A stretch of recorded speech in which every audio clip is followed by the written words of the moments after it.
Hey guys, welcome back to Sparks and Recreation. Today we're going to get this 62 Fairlane and get it ready for a weekend road trip. We have not really actually driven this car in about 2 years, any more than just 5-10 minutes down the road.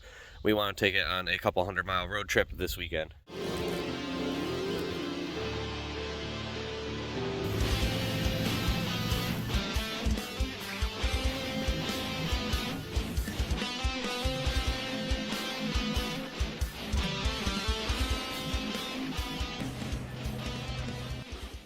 The last time I've taken this car on any kind of actual road trip was about an hour away to a movie set 2 years ago.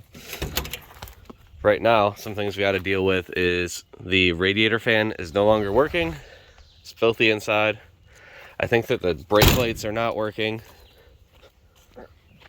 And one of these mufflers is hanging down. So a couple things I've got to deal with before we can get on the road is that, and also I want to drive it today just to make sure that I shake out any bugs before I do jump on the road, because I'm not going to have any kind of real chase vehicle other than a car loaded with hockey bags this weekend, because we are doing an out-of-town hockey trip with the kids.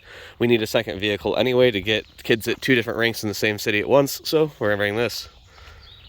Alright, first step today, go put some gas in it. I haven't put gas in it in about a year. It has a 20-gallon fuel cell, but honestly, I start the car every once in a while, move it back and forth. I don't know how much gas is in it, hopefully enough to make it to the gas station.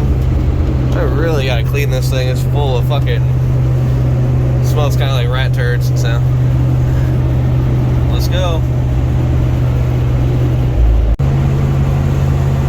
This car is only a 2-speed, so it doesn't really like going more than like 60 miles an hour. I really mainly cruise at about 50. Brakes seem to be working. I haven't checked any fluids. I probably should have done that. It started right up, so I was like, it must be good. I do know that recently I had to mess with the idle on the carb. It was like way too high, and it was sitting there revving at like probably 2,000-3,000 RPM.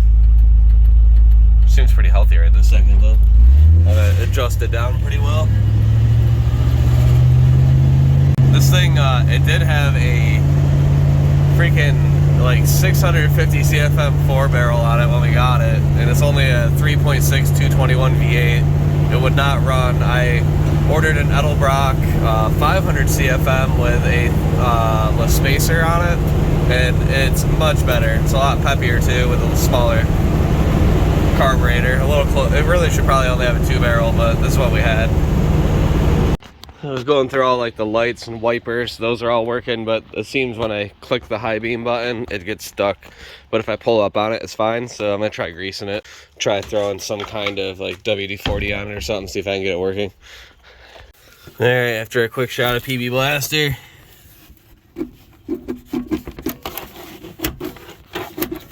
Works now. Without having to pull up on it.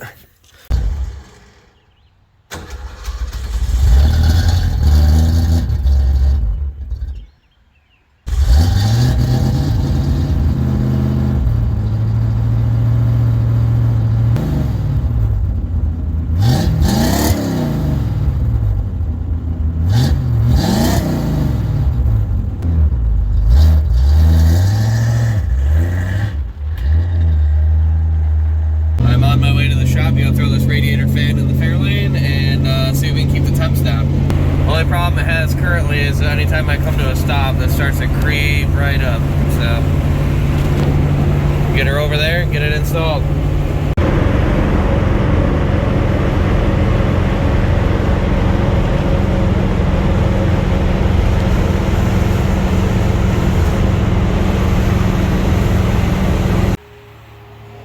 Tried directly wiring the fan to the battery just to see if there's any juice in it at all without the relay. I'm hoping. Unfortunately, it had no power at all. This replacement Spall fan is about 250 bucks, and it is twice the speed of the one that was originally in it. You did get the right. Quick vacuum and wipe down with some Armor All, clean it up a little bit, back on the road. And she is up and ready for a trip. Got it filled up with some ethanol-free gas. New fan is installed. Got butt connectors on. Check the relay. Everything seems to be working. Car makes decent power. I would guess this probably has maybe 100, 150 horsepower. Should be plenty enough to get us to Utica. One problem I've always had with this car, and we have kind of a solution, is it's always had a parasitic draw. You let it sit for more than maybe, I don't know, 7-8 hours, it starts to be really low on battery. So this is an old school. Our tech at the shop found this at a junk car years ago. I think it's super cool. It's kind of like steampunky, rat roddy. So, you know, you hear this relay right here on the voltage regulator? This is what's, it's got to be part of what's drawing. Anyway, time to go drive it again. When you get to where you're going, just so much easier than undoing the actual battery terminal. Next time you see this, hopefully it'll be on a small road trip, a couple days, a couple 100 miles. See if she holds up. Thanks guys, see you in the next one.